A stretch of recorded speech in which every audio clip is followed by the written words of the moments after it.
Hello friends, welcome again to your YouTube channel. Let's learn to achieve. मैं आपका दोस्त अब्दुल वहाब लेकर आया हूँ आज एक और इम्पोर्टेंट वीडियो। फ्रेंड्स, अभी तक हमने जो डिस्कस किया है वो वाइगोत्स्की को पढ़ लिया है और पियाजे को पढ़ लिया है। यानी कि आज जो हम स्टार्ट करने वाले हैं वो थर्ड थ्योरी स्टार्ट करने वाले हैं, जो बहुत ज्यादा इम्पोर्टेंट है for the purpose of CTET and for the purpose of BEd. यानी कि बीएड के स्टूडेंट्स हो या सीटेट के एस्पायरेंट्स, दोनों के लिए इम्पोर्टेंट वीडियो हो जाती है। तो आइए चलते हैं आज की वीडियो की तरफ।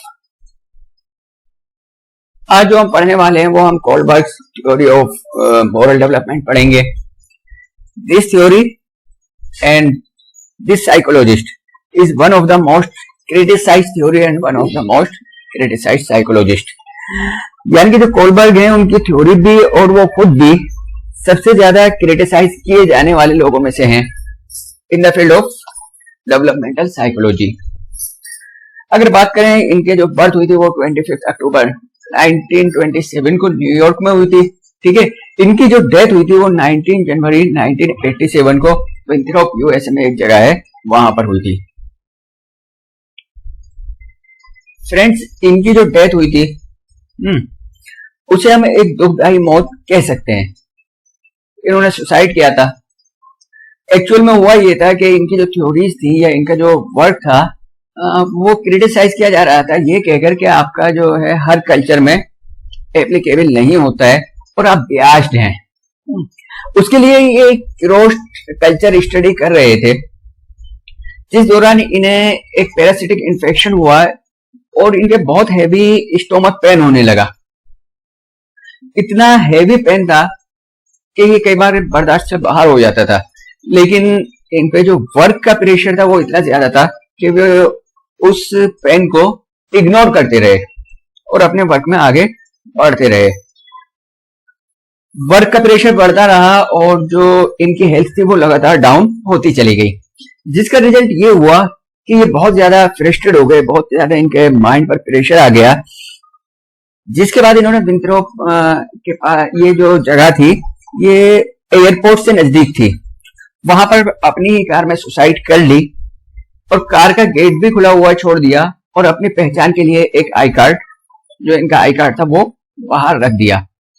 तो कहने का मतलब ये एक ऐसा साइकोलॉजिस्ट जो बहुत अच्छा साइकोलॉजिस्ट था और जो बहुत अच्छा काम कर सकता था, उसकी मौत इस तरीके से होती है, ये हमारे लिए बहुत दुख देने वाली बात है। आइए आगे बढ़ते हैं, जानते हैं ये जो जाने जाते हैं ये एक्चुअल में रिसर्च स्टडीज कंडक्ट करने के लिए जाने जाते हैं मॉरल डेवलपमेंट पर। और अगले जो जाने जाते हैं मॉरल डेवलपमेंट थ्योरी, यानी कि एक रिसर्च कंडक्ट की। रिसर्च इन्होंने बहुत सारे कंडक्ट की थी, ठीक है, उनमें से कुछ रिसर्च बहुत अच्छी रही है ना, क्रिटिसाइज तो सब हुई। उन्हीं कुछ रिसर्चेस के बेस पे इन्होंने मॉरल डेवलपमेंट थ्योरी दी, जिसे आज हम पढ़ने वाले हैं। इनकी थ्योरी में जाने से पहले हम जानेंगे मॉरल डेवलपमेंट क्या होता है। वैसे तो नॉर्मली सभी जानते हैं कि मॉरल डेवलपमेंट क्या है, लेकिन फिर भी एक हल्की सी डेफिनेशन में यहाँ पर दे देता हूँ। The process through which children develop proper attitude and behaviour towards other people in society based on social and cultural norms, rules and laws. कहने का मतलब ये हुआ कि जब इंडिविजुअल ये सीख जाता है कि दूसरे जो सोसाइटी के लोग हैं उनके टुवर्ड्स, उनके लिए अपना एटीट्यूड कैसा रखना है, उनके साथ किस तरीके से बिहेव करना है, ठीक है, ये हमारा कहलाता है मॉरल डेवलपमेंट। और ये जो एटीट्यूड और बिहेवियर है, ये जो मेजर होता है, इसे जो हम देखते हैं on the basis of social cultural norms, rules and laws के मुताबिक देखते हैं। आई होप मॉरल डेवलपमेंट आपको समझ में आ गया होगा। बढ़ते हैं इनकी थ्योरी की तरफ। अपनी थ्योरी के लिए कोलबर्ग ने क्या किया, बहुत सारे मॉरल डिलेमा तैयार किए। और यानी मॉरल डिलेमा का मतलब ये होता है कि ऐसी कंडीशन, ऐसी सिचुएशन जिसमें हमें बहुत ज्यादा कंफ्यूजन हो किन्हीं दो चीजों को लेकर, लेकिन हमें एक को ही चूज करना हो, उसे कहते हैं डिलेमा। तो यहाँ पर क्या हुआ, कोलबर्ग ने बहुत सारे मॉरल डिलेमा बनाए, ठीक है, बहुत सारी सिचुएशन क्रिएट की। उनमें से एक जो है इनकी बहुत ज्यादा फेमस हुई, जिसे हम हीन्स मॉरल डिलेमा भी कहते हैं, हीन्स का डिलेमा भी कहते हैं, ठीक है। ये क्या है, देखिए यहाँ पर आप फिगर में देख रहे हैं कि एक लेडी यहाँ पर लेटी हुई है, जो क्या है, बीमार है। ये क्या है, इल है, बीमार है, ठीक है। तो ये क्या है, ये हीन्स की वाइफ है। ये कौन है, ये हिंस की वाइफ है। अब देखिए ये है क्या है, एक वुमेन है यूरोप में, a women in Europe was near to death from a kind of cancer. ये जो हिंस की वाइफ है इन्हें क्या है, एक टाइप का कैंसर है और ये तकरीबन मौत के करीब है। There was only one drug that the doctors thought might save her life. Doctor ये समझते हैं कि एक दवाई ऐसी है जिनसे इनकी जो जिंदगी है वो बचाई जा सकती है। और वो क्या था, वो जो ड्रग है, वो जो दवाई है वो रेडियम की एक फॉर्म है। क्या है? रेडियम की एक फॉर्म है जो एक ड्रगिस्ट ने डेवलप की है इन द सेम टाउन। यानी कि ये जो ड्रग थी ये रेडियम की एक फॉर्म थी और इसे सेम टाउन में ही एक ड्रगिस्ट ने क्या किया था, डेवलप किया था। अब होता क्या है, जो हीन्स हैं यानी कि ये जो लेडी हैं, जो लेडी है इनके हस्बैंड ये ड्रगिस्ट के पास जाते हैं और कहते हैं कि कंडीशन बताते हैं। तो यहाँ पर ड्रगिस्ट जो होता है वो जो एक्चुअल कॉस्ट है उस ड्रग की उससे 10 टाइम्स ज्यादा चार्ज करता है। कितना? 10 टाइम्स ज्यादा मनी मांगता है, 10 टाइम्स ज्यादा अमाउंट मांगता है। ठीक, तो क्या होता है, इनके पास इतने पैसे होते नहीं है, हिंस के पास ये वापस आ जाते हैं और ये सब अपने फ्रेंड्स वगैरह को कॉल करके या अपने सब लोगों से, यानी कि जितने भी लीगल मीन्स हो सकते हैं उनसे क्या करते हैं, मनी इकट्ठा करने की कोशिश करते हैं। लेकिन बावजूद अपना मोर देन 100% देने के बाद भी ये कितना है, 50% ऑफ द रिक्वायर्ड अमाउंट ही क्या कर पाते हैं, कलेक्ट कर पाते हैं। ठीक है, अब क्या होता है, ये दोबारा जाते हैं। दोबारा कहां जाते हैं? ड्रगिस्ट के पास, और उसे बताते हैं कि भाई 50% अमाउंट मैंने इकट्ठा कर लिया है। आप दो चीज उनके सामने रहते हैं, या तो आप मुझे चीपर प्राइस पे दे दीजिए, या तो आप मुझे चीपर प्राइस पे दे दीजिए और मुझे बाद में पे लेटर का ऑप्शन दे दीजिए, यानी कि मुझे अलाउ कर दीजिए, मुझे दवाई दे दीजिए, मैं आपको बाद में वापस कर दूंगा। लेकिन ये जो ड्रगिस्ट होता है ये क्लियर कट नो कह देता है, क्लियर कट नो कह देता है और थोड़ी सी बातें भी सुनाता है कि मैंने इतनी मेहनत से डेवलप किया है, मैंने इसलिए नहीं किया है कि मैं इसे बांटता फिरूं, है ना, मैंने मनी अर्न करने के लिए किया है। तो एक मॉरल डिलेमा था। अब जाहिर सी बात है मॉरल डेवलपमेंट के बेस पे अलग अलग लोग इसे अलग अलग क्या करेंगे, डील करने की कोशिश करेंगे। फाइनली हिंस ने क्या किया, यहाँ पर डिसाइड कर लिया कि वो ड्रग चुरा लेंगे। ठीक है, तो ये एक हाइपोथेटिकल सिचुएशन क्रिएट की उन्होंने और इसके बेस पे कुछ क्वेश्चंस उन्होंने सेट किए। कई क्वेश्चन थे लेकिन उनमें से दो मैं फॉर एग्जाम्पल के लिए उठा के लाया हूं। पहला क्या है, should Heinz steal the drug, why और व्हाई नॉट। क्या उन्हें चुरा लेना चाहिए, नहीं तो क्यों, और हाँ तो क्यों। Should Heinz steal the drug and surrender to the police. दूसरी कंडीशन क्या है कि हिंस को चुरा लेना चाहिए, वाइफ की लाइफ बच जाएगी और फिर उसके बाद पुलिस को सरेंडर करना चाहिए। और भी क्वेश्चन थे इसमें, इस तरीके का क्वेश्चन था कि चुरा लेना चाहिए, पुलिस को सरेंडर भी नहीं करना चाहिए। इस तरह का क्वेश्चन भी था कि पुलिस को जो है हिंस को तो कुछ नहीं कहना चाहिए, ड्रगिस्ट को ही क्या करना चाहिए, पनिश करना चाहिए। तो इस तरह के क्वेश्चन और इस तरह के आंसर जाहिर सी बात है on the basis of moral development निकल कर आएंगे।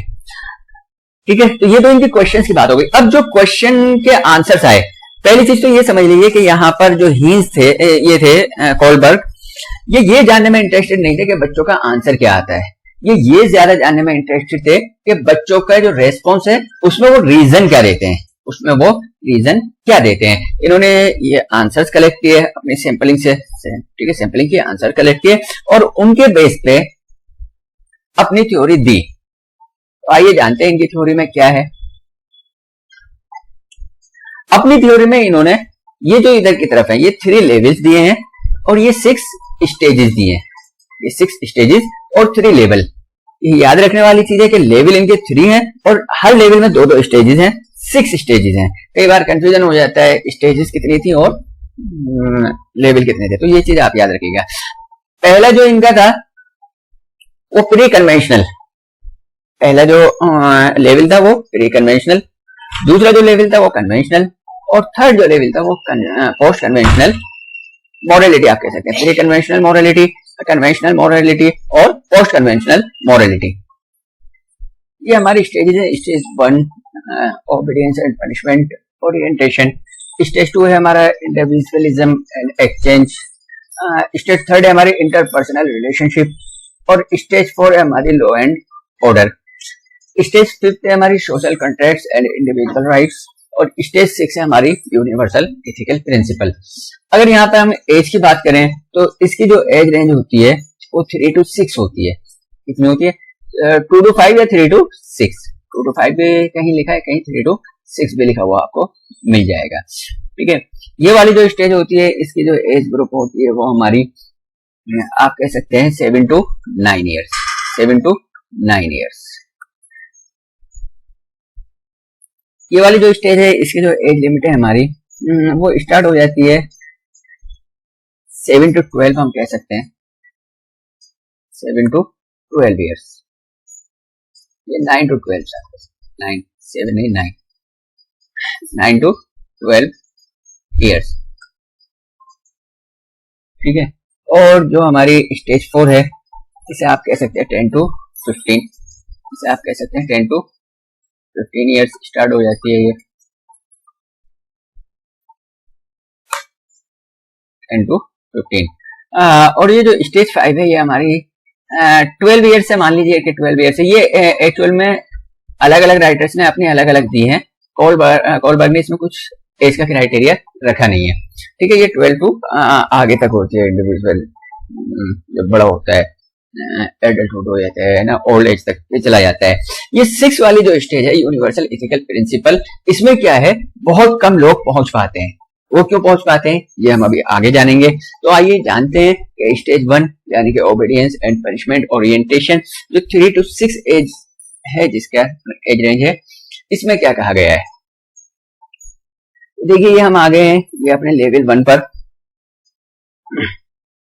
ये हमारा क्या है, प्री कन्वेंशनल मॉरलिटी इस लेवल को कहते हैं। इसमें जो स्टेज 1 है ओबीडियंस एंड पनिशमेंट, यहाँ पर सिंपली क्या है, obeying the rules is important because it is means to avoid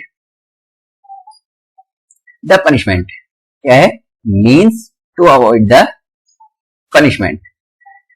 यानी यहां पर क्या होता है, सिंपली जो रूल्स हैं उन्हें ओबे करता है इंडिविजुअल या बच्चा, सिर्फ इस वजह से कि उन्हें ओबे करने की वजह से, उन्हें फॉलो करने की वजह से क्या होता है, वो पनिशमेंट से बच जाता है। वो पनिशमेंट से बच जाता है। कई बार ऐसा होता है बच्चा कहता है कि अच्छा अगर हम क्या करेंगे, ये काम करेंगे तो मम्मी मारेंगी, बाहर अगर अकेले जाएंगे तो मम्मी मारेंगी। ठीक है, तो वो बाहर अकेला फिर नहीं जाता है। इसी तरह कई बार ऐसा होता है कि चॉकलेट खाएंगे तो मम्मी मारेंगी, तो वो चॉकलेट बाहर नहीं खाता है, या बाहर से कोई चीज लेके हम खाएंगे तो मम्मी मारेंगी, तो वो नहीं खाता है। ठीक है, ये जो एग्जाम्पल हमने लिया था इससे अगर हम देखें, he should not steal the drug as it may go to jail, उसे क्या होना चाहिए, उसे देखो ये एम नहीं है, उसे क्या करना चाहिए, स्टील नहीं करना चाहिए, चुराना नहीं चाहिए। क्यों? क्योंकि अगर वो चुराएगा तो वो जेल जा सकता है, वो चुराएगा तो वो जेल जा सकता है। ठीक है, अगला क्या है, इंडिविजुअलिज्म एंड एक्सचेंज ओरिएंटेशन। इसका जो मैंने आपको एज लिमिट बताई वो कितनी बताई थी, 7 to 9 ईयर। ठीक है, अगर आप पियाजे वाली थ्योरी में देखें तो इस एज ग्रुप में क्या होता था, यानी कि 7 to 9 ईयर्स वाला जो एज ग्रुप था, इगोसेंट्रिज्म वहां पर पाया जाता था।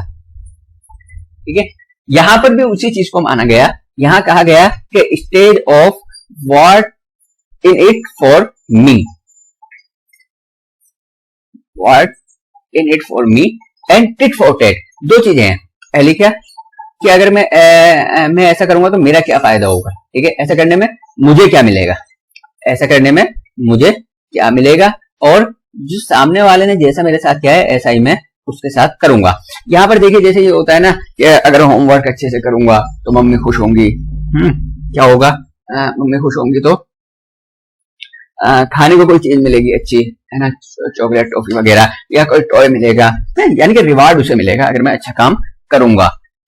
ठीक है, तो यहाँ पर इंडिविजुअल क्या होता है, अपने बारे में सोचता है कि अगर मैं ऐसा करूंगा तो मुझे क्या बेनिफिट होगा। दूसरा क्या होता है, टिट फॉर टैट, यानी कि जो मेरे साथ जैसा करेगा मैं उसके साथ वैसा ही करूंगा। कोई मुझे मारेगा मैं भी उसे मारूंगा, कोई मेरी चीज चुराएगा मैं भी उसकी चीज चुराऊंगा। तो ये क्या है, कोई मेरी कंप्लेंट टीचर से करेगा तो मैं भी उसकी कंप्लेंट टीचर से करूंगा, ठीक है। ये बच्चों में बहुत देखा जाता है कि अगर तुमने मेरी कंप्लेंट की तो अगली बार मैं भी तुम्हारी कंप्लेंट करूंगा। यहां पर अगर हम देखें तो क्या है, अगर इस क्वेश्चन का आंसर वो देते हैं इस स्टेज वाले बच्चे, तो एक्सपेक्ट ये किया जा रहा है, it is right for him to steal the drug because the drug is demanding the 10 times cost. क्या है, उसे चुरा लेना चाहिए। क्यों? क्योंकि जो ड्रगिस्ट है वो उसके साथ बुरा कर रहा है, वो उसके साथ बुरा कर रहा है हायर कॉस्ट मांगकर, ठीक है। ये क्या हो गया, टिट फॉर टैट का एग्जाम्पल हो गया। ये क्या हो गया, टिट फॉर टैट का एग्जाम्पल हो गया। यानी कि अगर ड्रगिस्ट उसे नहीं दे रहा है, उससे बहुत ज्यादा पैसे मांग रहा है, तो उसे चुरा लेना चाहिए। अगला क्या है, his wife loves him and make food for him so he should steal the drug and save her life। अगला आंसर ये हो सकता है क्योंकि उसकी वाइफ, अगर वो जान बचाता है अपनी वाइफ की ड्रग चुरा कर, तो उसकी वाइफ क्या करती है, उससे उसके लिए फूड बनाती है। यहाँ पर भी उसके जान बचाने में क्या है, उसके फूड बनाती है, कपड़े धोती है। ये सारी चीजें क्या है, उसे मिलेंगी, है ना, एक्सचेंज में, ठीक है। आया ना वर्ड एक्सचेंज, तो क्या है, उसे एक्सचेंज में कुछ ना कुछ मिलेगा। टिट फॉर टैट और व्हाट्स इन इट फॉर मी, है ना, इस पर क्वेश्चन भी आया हुआ है। तो ये क्या है, ये स्टेज को कहा जाता है what's in it for me और tit for tat stage. I hope समझ आ गया होगा आपको। बढ़ते हैं अगले लेवल की तरफ। अगला जो लेवल है हमारा, लेवल 2 कन्वेंशनल मॉरलिटी।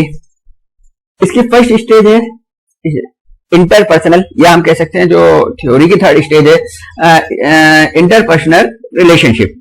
अब यहाँ पर इंटरपर्सनल रिलेशनशिप में क्या होता है, बच्चा या इंडिविजुअल ये कोशिश करता है कि मैं इस तरह के काम करता रहूं कि मुझे अफेक्शन एंड अप्रूवल लोगों का मिलता रहे, अफेक्शन एंड अप्रूवल दूसरे लोगों का मिलता रहे, है ना।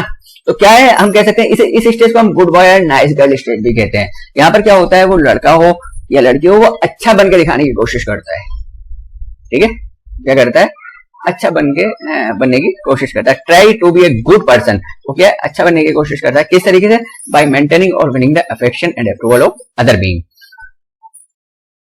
ठीक है। तो यहां पर क्या है, हम कह सकते हैं, अगर इस जो एग्जांपल हमने लिया उसका आंसर बच्चा देगा या इंडिविजुअल देगा इस स्टेज में, तो वो क्या कहेगा, he should steal the drug because his wife loved him। अगर वो उसे चुरा के क्या करेगा, उसकी जान बचाएगा, तो उसकी वाइफ क्या करेगी, उससे और ज्यादा प्यार करेगी। क्लियर? क्या है, अपनी वाइफ की नजर में अच्छा बनने के लिए उसे वो चीज कर लेनी चाहिए। स्टेज 4 पे आते हैं लॉ एंड ऑर्डर। यहाँ पे क्या है, लॉ एंड ऑर्डर को मेंटेन करने की कोशिश करता है वो, ठीक है। Try to maintain the law and order by following the rules, performing the duty and respecting the authorities. यहाँ पर क्या होता है, वो लॉ और ऑर्डर को मेंटेन करने की कोशिश करता है, जो रूल्स है उन्हें फॉलो करने की कोशिश करता है। अपनी जो उसकी ड्यूटीज हैं, अपने जो वर्क हैं, अपनी जो रेस्पॉन्सिबिलिटीज हैं, उन्हें क्या करने की कोशिश करता है, निभाने की कोशिश करता है। और क्या होता है, अथॉरिटीज की रेस्पेक्ट भी वो करता है। फॉर एग्जाम्पल अगर मैं बात करूं, उसे पता है कि यहाँ पर अगर स्कूल में देर से जाऊंगा तो मेरी क्या होगी, पिटाई होगी, या स्कूल में एंट्री नहीं मिलेगी या पनिशमेंट मिलेगा। तो यहाँ पर क्या होता है, फिर वो कोशिश करता है ना। या फिर सिंपल सा क्या है, जो ट्रैफिक रूल्स है उन्हें फॉलो करेगा। ट्रैफिक रूल्स अगर फॉलो नहीं करेगा तो यहाँ पर क्या है, उसका चालान कट जाएगा, उस पर क्या होगा, फाइन लगेगा। इस तरह की चीजें, यानी कि लॉ एंड ऑर्डर को वो मेंटेन करता है, ये करने की कोशिश करता है। अथॉरिटीज जो होती है उनकी भी रेस्पेक्ट करता है। फॉर एग्जांपल स्कूल में है तो वो प्रिंसिपल की रेस्पेक्ट करेगा, टीचर की रेस्पेक्ट करेगा एंड सो ऑन, ठीक है। यहाँ पर अगर हम इस एग्जांपल से देखें तो यहाँ पर क्या कहेगा, ही should not steal the drug because it is against the law. क्योंकि अगेंस्ट द लॉ है तो उसे नहीं चुराना चाहिए था, ठीक है। आई होप समझ आया होगा आपको स्टेज दोनों। बढ़ते हैं लेवल 3 की तरफ। ये हमारा लेवल 3 है। अब देखिए इसमें क्या है, पहले जो स्टेज है इसके, या हम कह सकते हैं जो थ्योरी की 5th स्टेज है, social contract and individual rights. देखिए होता क्या है, rules and laws are made for betterment and maintenance of the society but they should be change when they no longer meet the needs of society. क्या होता है, जो rules और laws हम बनाते हैं वो क्या होते हैं, सोसाइटी को मेंटेन करने के लिए, सोसाइटी के भलाई के लिए हम बनाते हैं। लेकिन कभी कभी क्या होता है कि वो जो रूल्स और वो लॉज बनाए होते हैं वो सोसाइटी की या किसी एक इंडिविजुअल की, स्पेशली सोसाइटी की, ठीक है, एक इंडिविजुअल की तो यहाँ बात नहीं करेंगे, सोसाइटी की क्या होते हैं, नीड्स को पूरा नहीं करते हैं। तो यहाँ पर हमें क्या कर देना चाहिए, यहाँ पर हमें रूल्स को, जाहिर सी बात है, या जो हमारे लॉज हैं उन्हें हम क्या करते हैं, चेंज करते हैं, उन्हें हम क्या कर देते हैं, चेंज कर देते हैं। तो यहाँ पर क्या होता है इस स्टेज में अगर हम बात करें, तो जाहिर सी बात है जो इस स्टेज में आदमी होगा वो क्या कहेगा, he should steel the drug because the life of women is very important. क्या है, इंडिविजुअल राइट है, राइट टू लाइफ, वुमेन का राइट है, राइट टू लाइफ, ठीक है। तो इस कंडीशन में क्या कर लेना चाहिए, उसे चोरी कर लेनी चाहिए। इसका एक और बहुत अच्छा एग्जाम्पल मैं दे सकता हूं आपको। यूरोप में एक बार ऐसा हुआ कि एक लड़के ने, यूरोप आई थिंक ये अमेरिका की कहानी है, ठीक है, यूरोप की या फिर अमेरिका की कहानी है। वहां पर क्या हुआ, एक लड़के ने दुकान से ब्रेड चुरा लिया, ठीक है, भूखा था बहुत ज्यादा, उसने ब्रेड चुरा कर खा लिया। जो शॉप ओनर था उसे पता चल गया, शॉप ओनर ने क्या किया, उसकी लड़के की कंप्लेंट करी, पुलिस ने उसे अरेस्ट कर लिया। लेकिन जैसे ही वो जज के सामने पहुंचा, कोर्ट में केस पहुंचा, तो जज ने क्या किया, लड़के की पूरी कहानी सुनी और उसमें ये किया कि उसने फाइन लगाया उन सारे लोगों पर जो कोर्ट रूम में मौजूद थे, इंक्लूडिंग द जज, यानी कि खुद को भी शामिल करते हुए उसने फाइन लगाया कि इतना इतना फाइन सब लोग देंगे जब यहाँ से कोर्ट रूम से बाहर जा पाएंगे, ठीक है। दूसरा, उसने एक बहुत हैवी अमाउंट इस पे लगाया जो शॉपकीपर था, जिसका सामान चोरी हुआ था। तो यहाँ पर क्या है, देखिए जो इंडिविजुअल राइट्स था उसका, उसे जो रूल्स एंड लॉ से जाहिर सी बात है चोरी करना एक पनिशेबल एक्ट था, लेकिन यहाँ पर क्या है, उसने जज ने चेंज कर दिया, यहाँ पर चेंज हुआ। क्लियर, आई होप आपको समझ आया होगा। ठीक, बढ़ते हैं आगे की तरफ। Universal ethical principle. देखिए मैंने स्टार्टिंग में ही कहा था कि इस स्टेज को बहुत कम लोग पहुंचते हैं,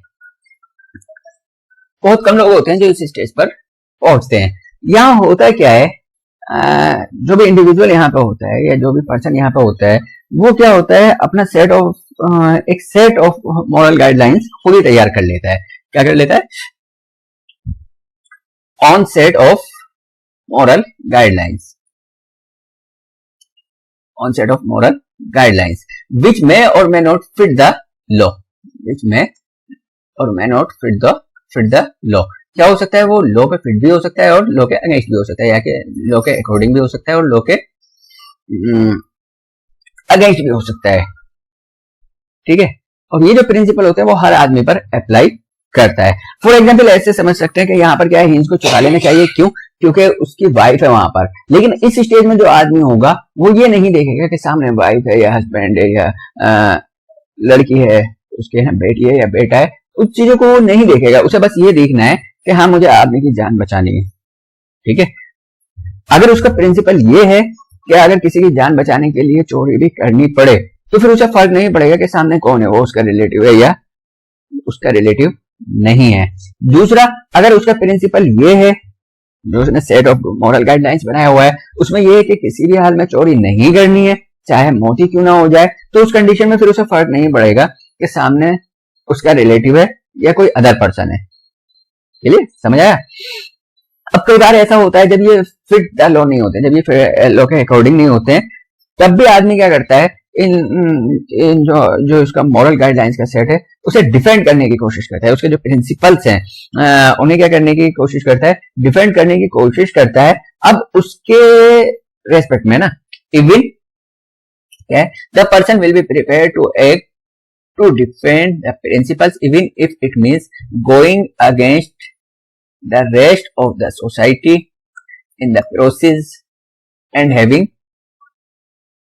to pay the consequences of disapproval and imprisonment। ठीक है, जो उसके गाइडलाइंस हैं, जो उसके प्रिंसिपल्स हैं, उन्हें क्या करेगा, वो डिफेंड करेगा, हर हाल में डिफेंड करेगा। अब वो चाहे सोसाइटी के अगेंस्ट में जा रहे हो या उन्हें डिफेंड करने में उसे इम्प्रिजमेंट हो रहा हो, उसे जो है पनिशमेंट मिल रहा हो, डिसअप्रूवल मिल रहा हो, उसे कोई फर्क नहीं पड़ने वाला है। बहुत सारे लोग हैं इसमें, नेल्सन मंडेला का एक एग्जांपल आप दे सकते हैं। क्लियर। तो friends, this is all about the Kohlberg theory of moral development. I hope आपको समझ में आ गया होगा अच्छे से। अगर अच्छे से समझ में नहीं आया है, कोई कंफ्यूजन है, तो प्लीज कमेंट बॉक्स में कमेंट करके हमें बताइएगा, ताकि आगे की जो वीडियो है जिसमें हम क्वेश्चंस लेकर आएंगे उसमें हम उस कंफ्यूजन को दूर करने की कोशिश करें। अब बात करते हैं इनकी जो थ्योरी है उसके क्रिटिसिज्म की। तो फ्रेंड्स, यहाँ पे जो इनकी इस थ्योरी को सबसे ज्यादा क्रिटिसाइज किया वो एक लेडी थी, यूएसए की ही लेडी थी, कैरल गिलिगन। Carol Gilligan. ये क्या है, ये एक बहुत फेमस फेमिनिस्ट थी अपने टाइम की। इन्होंने इनकी जो थ्योरी है उसे बहुत ज्यादा क्रिटिसाइज किया। इवन ये किया कि इसमें आपने बियास सैंपलिंग की है, लड़कियों को शामिल नहीं किया। ठीक है, उसके अलावा भी और लोगों ने क्रिटिसाइज किया। जो मोटे मोटे पॉइंट इनके थ्योरी के क्रिटिसिज्म में निकल के आते हैं, वो पहली चीज तो ये है कि कल्चर, पहली चीज तो क्या है, कल्चर। यानी कि इन्होंने ये मान लिया कि इनकी जो थ्योरी है वो क्या है, जितने भी कल्चर्स हैं, जितनी भी सोसाइटीज हैं, सब पे क्या होती है, एप्लीकेबल होती है। हालांकि ऐसा नहीं होता है, ऐसा नहीं होता है। ठीक है, स्टेजेस। अब देखिए फ्रेंड्स, जिस भी थ्योरी में स्टेज आई होंगी, जिस भी थ्योरी में स्टेजेस आई होंगी, ये उसका एक क्रिटिकल पॉइंट होगा, उसका एक क्रिटिसिज्म होगा। ठीक है, क्योंकि जो हमारा डेवलपमेंट है उसे कभी भी स्टेजेस में बाउंड करके नहीं रखा जा सकता, ना मोरल डेवलपमेंट को, ना कॉग्निटिव डेवलपमेंट को। कई बार ऐसा होता है कि जो हमारे छोटे बच्चे होते हैं वो बड़े बच्चों से ज्यादा अकलमंदी का काम कर जाते हैं, या उनकी जो मॉरलिटी होती है वो क्या होती है, बड़े लोगों के मुकाबले में ज्यादा डेवलप होती है। फॉर एग्जाम्पल, अगर ओबेइंग द रूल्स या कहना मानने की बात करें हम, कि अगर आदमी क्या है, कहना मानना, तो आपने देखा होगा कि जो हायर अथॉरिटीज हैं, फॉर एग्जाम्पल मदर फादर हैं, उनका जो कहना मानना है वो छोटे बच्चे ज्यादा मानते हैं इन कंपेरिजन बड़ों के। ठीक है, तो समझ में आया होगा। पहली चीज तो ये आप अंडरस्टूड कर लीजिए कि जहां पर भी स्टेजेस में, डेवलपमेंट को स्टेजेस में जहां पर भी बांधने की कोशिश की होगी, तो स्टेजेस उसका क्या होगा, एक क्रिटिसिज्म का पॉइंट बन जाएगा। अगला क्या इनकी थ्योरी में, फैमिली इन्फ्लुएंस एंड कंटेक्स्ट। जैसा भी हमने बात करी, यहां पर हमने यहां बात की कि यूनिवर्सल एथिकल प्रिंसिपल में है, तो यहां पर क्या होगा, वो डिपेंड करेगा, वो डिपेंड नहीं करेगा कि सामने वाला इंडिविजुअल उसका रिलेटिव है या नहीं है। वो क्या करेगा, जो रूल अपने रिलेटिव्स के लिए है, जो एक्शन उसका अपने रिलेटिव्स के लिए है, वो भी अदर पीपल्स के लिए भी वही रहेंगे। लेकिन यहां पर क्या होता है, जो इनकी स्टेज में हमने बात की, तो जो हमारा एक्शन होता है, जो हमारा एक्शन होता है वो क्या है, फैमिली इन्फ्लुएंस और कंटेक्स्ट पे डिपेंड करता है। यानी कि ऐसे मान लीजिए, फॉर एग्जांपल, एक जो है आपकी फैमिली का कोई छोटा बच्चा है, ठीक है, उसे क्या कर रहा है, वो स्ट्रीट में जा रहा है, गली में, या आपके गेट के सामने खड़ा हुआ है, कोई आया और उसे डांट दिया या उसे क्या कर दिया, हल्का सा टच कर दिया, मार दिया। ठीक है, तो अब आपको क्या लगेगा, आपको बुरा लगेगा और आप उस इंडिविजुअल से क्या करेंगे, लड़ेंगे। ठीक है, अब वही सेम इंडिविजुअल, सपोज करिए आपके बच्चे का स्कूल टीचर है, वहां पर वो उसे पनिश कर रहा है, वहां पर वो उसे डांट रहा है, तब क्या होगा, तब आप उसे नहीं कहेंगे, तब आप क्या कहेंगे, उसे और खुश होंगे कि हमारे बच्चे को ये पनिश कर रहा है, हमारे बच्चे को सुधारने की कोशिश कर रहा है। तो कंटेक्स्ट में चेंज हो गया, कंटेक्स्ट में क्या हुआ, आपका बिहेवियर चेंज हो गया, आपका जो एक्ट है वो चेंज हो गया। ठीक है, इसी तरह अगर सपोज करिए वो बाहर खड़ा था, बाहर का कोई एक्सटर्नल इंडिविजुअल ने उसे नहीं डांटा या टच किया, और कोई आपके फैमिली मेंबर ने उसे डांट के अंदर भगा दिया, तो क्या होगा, आपको इतना बुरा नहीं लगेगा। क्लियर। अब आगे बात करते हैं मॉरल वर्सेस बिहेवियर की। ये वाला पॉइंट भी इनसे छूट गया है ना, मॉरल वर्सेस बिहेवियर। अभी जो ऊपर वाला एग्जांपल है उसी से आप समझ सकते हैं, है ना, बल्कि इस तरीके से आप समझ सकते हैं कि आपका फैमिली का बच्चा अगर गेट के बाहर खड़ा है तो आप उसे कुछ नहीं कहेंगे, किसी और फैमिली का बच्चा आके खड़ा हो जाए तो बहुत ज्यादा पॉसिबिलिटी है लोग उससे डांट के भगा देते हैं कि यहाँ क्यों खड़े हो, भागो। ठीक है, या फिर इसका आप इससे समझ सकते हैं कि जो पॉलिटिशियन होते हैं वो क्या करते हैं, स्पीचेस तो बहुत अच्छी देते हैं, बहुत मॉरलिटी की बात करते हैं, है ना, लेकिन जो उनका एक्चुअल बिहेवियर होता है, वो अकॉर्डिंग टू द स्पीचेस नहीं होता है। तो कहने का मतलब ये मॉरल वर्सेस बिहेवियर, ये भी मैटर करता है, और इसे भी वो क्या कर गए, इग्नोर कर गए। आई होप पॉइंट समझ में आया होगा। ये क्या है, हाइपोथेटिकल सिचुएशन। उन्होंने जो सिचुएशन क्रिएट की वो हाइपोथेटिकल थी, भाई उन्होंने डिलेमा बनाए और वो बच्चों पे दे दिए, है ना। कई बार ऐसा होता है, जो हाइपोथेटिकल सिचुएशन होती है उसमें हम आंसर कुछ और करते हैं, लेकिन जो रियलिटी में हमारे सामने सिचुएशन होती है उसमें हम कुछ और कर देते हैं। ठीक है, बहुत सारे एग्जाम्पल आपके सामने हो सकते हैं कि अगर आप सोच रहे हैं, फॉर एग्जाम्पल अगर आप जा रहे हैं, आप सोचेंगे कि मैं लोगों की खूब मदद करूं, उन्हें खूब पैसा दूं, है ना। ये क्या होगी, एक हाइपोथेटिकल सिचुएशन होगी। लेकिन उसके बाद क्या होगा, आप रियलिटी में थोड़ा मुश्किल होता है करना ये काम, ठीक है। तो क्या है, बहुत ज्यादा इन्होंने हाइपोथेटिकल सिचुएशन पर ये डिपेंड रहे। अगला यही बियाज सैंपलिंग। इन्होंने क्या किया, ज्यादातर बॉयज जो अपने सैंपलिंग की जो स्टडी कंडक्ट की वो लड़कों पे की, बॉयज पर की, ठीक है। तो इससे भी इनके जो है क्रिटिसिज्म बनता है यहाँ पर कि अगर ये देखिए ऐसा होता है ना, जो गर्ल्स होती हैं या जो फीमेल होती हैं, वहां पर क्या होता है, इमोशनल ज्यादा मैटर करते हैं, है ना, वो ज्यादा इमोशनल होती हैं। तो ये माना जा सकता है कि अगर ये रैंडम सैंपलिंग करते, यानी कि कुछ गर्ल्स कुछ बॉयज होते, तो क्या हो सकता था, जो स्टडी है या जो इन्हें आंसर मिले वो अलग मिल सकते थे, वो अलग मिल सकते थे, ठीक है। अब ये भी हो सकता था, अगर सपोज करिए हेंस की जगह कोई लेडी होती तो शायद वो चोरी ना कर पाती, ठीक है। तो कैरल गिलेजन ने ये बहुत क्लियरली कहा कि आपकी जो सैंपलिंग है वो बियास्ड सैंपलिंग है। क्या है, बियास्ड सैंपलिंग है। आपने लड़कों को लिया, लड़कियों पे स्टडी आपने नहीं की। तो friends, this is all about the criticism of this theory. I hope आपको अच्छे से समझ में आया होगा। समझ में आया है तो वीडियो को लाइक करिए, वीडियो को शेयर भी करिए। कहते हैं खुशी बांटने से खुशी मिलती है और नॉलेज बांटने से नॉलेज मिलती है। तो नॉलेज बांटिए, खुशियां बांटिए, ताकि आपकी नॉलेज और आपकी खुशियां बढ़ती रहे। अगर हमारे चैनल पे फर्स्ट टाइम आए हैं तो चैनल को सब्सक्राइब करिए, ताकि इस तरह की वीडियो आपको मिलती रहे, और बेल आइकन को भी प्रेस कर दीजिए, ताकि जब भी वीडियो आए तो आपको मिल जाए सबसे पहले notification. Thank you very much.